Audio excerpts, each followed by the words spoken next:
I got the Fiero on the lift. I'm gonna try and see if I can't make those BC Coilovers we bought for the Mustang work on this thing. Get this wheel off and then we'll just see. So here's our BC Coilovers. I forget what series they are. I think they're the BRs. One thing I noticed right away is this part is skinnier than the Fiero. Looks like we're just gonna have to cut them off and make our own. So,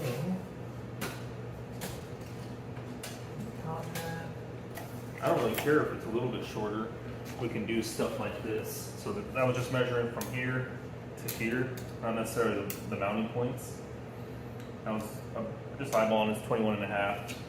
You can see this bolt hole goes down lower than that. And then this could go down if we needed to, but I also want the car lower because it's just stock height, so it's got a giant wheel gap. I think my next step, drilling up top is going to be easy. I think the next step is to draw out some of these ears that we're going to have to weld onto this one.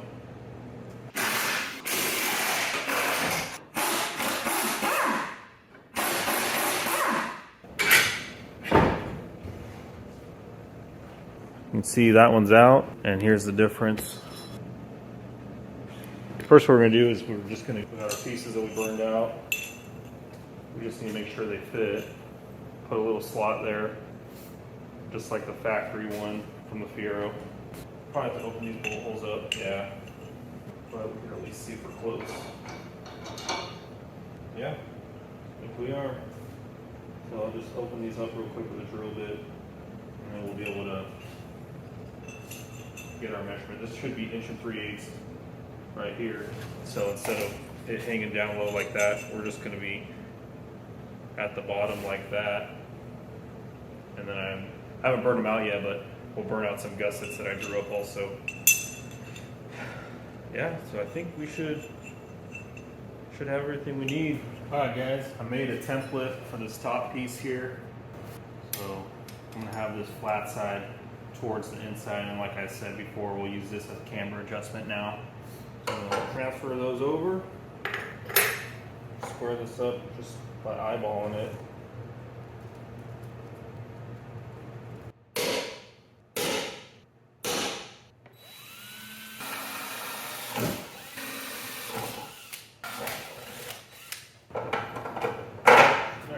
So I originally drilled it to 1332.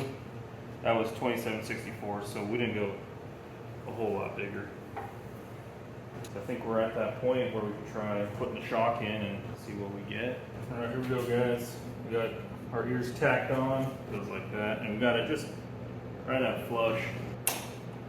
I feel like there needs to be more tilt in that. The top mount on those coilovers, it's got a Fiero bearing. So it's got some pivot in it.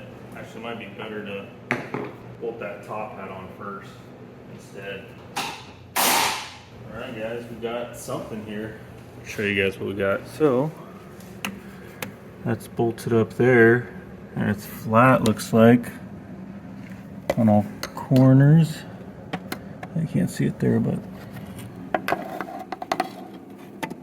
looks like there's a shadow there, but it's flat. I can see it from here. And then right here, our ear is hitting right now, but we'll have quite a bit of room once we cut those off. The angle of the rotor doesn't look too bad as far as camber goes. Let's see. Yeah, you can get in there with it, but not the best. This side, not so much. So I guess that answers that. That does need to be cut out. Just gotta weld it out, put the gussets on it, cut the old ears off, set it on the ground. It's definitely lower already because I've had to raise the rotor up or the spindle up to get the bolts in. I guess we could burn out the other two ears.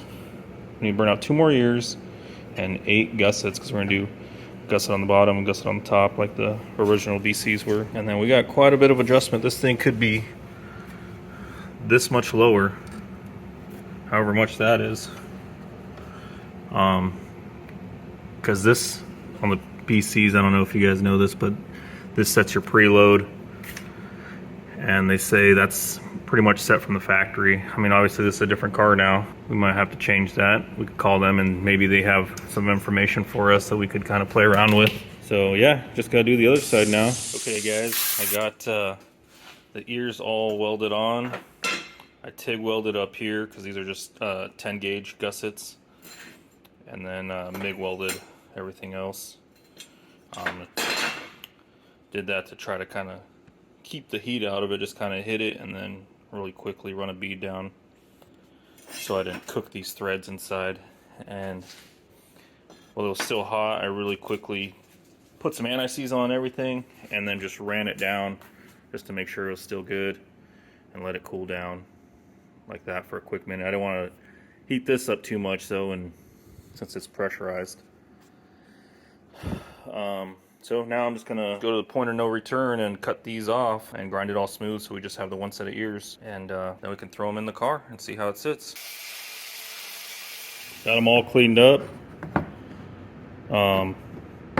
Well, I got the old crap ground off. So now I'm just gonna clean out all the grit inside there, some brake clean, and then throw some paint on them and put them back together and throw them in the car. And we'll set it down and see how it looks in the back at least. Got them all painted up, ready to put them back together. All right guys, they're on. We're gonna put the tires on real quick and put the tires on real quick, and then we'll just set it down, see what it looks like in the back. All right, moment of truth now. We got wheels and tires on. Now we're just gonna set it down. Obviously the camber and toe was all messed up. A little lower in the back. Show you guys. Not much. So we got still quite a bit of wheel gap there. You can see what the front looks like. It's actually probably sitting pretty close to level still. But we got a ton of adjustment obviously in the rear that we can do. We can change that mount, raise it up to lower the car, or change the preload a little bit too. As far as the front goes, this is what I have. This is what the Mustang had in the rear. Had these on the back of the rear end, and then these sat on the control arm with like this little spring jacker thing, and that's how you adjusted the height. I don't think that's gonna work on here, but I'll see what I can do. I'm definitely stoked to have some BCs on the back of this thing. I wanted to lower this thing since I was in high school, but just never wanted to spend the money on it.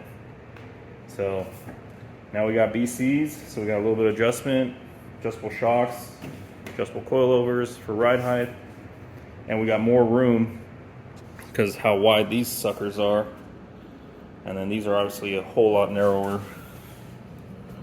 So we should be able to fit a little bit bigger tire in here too.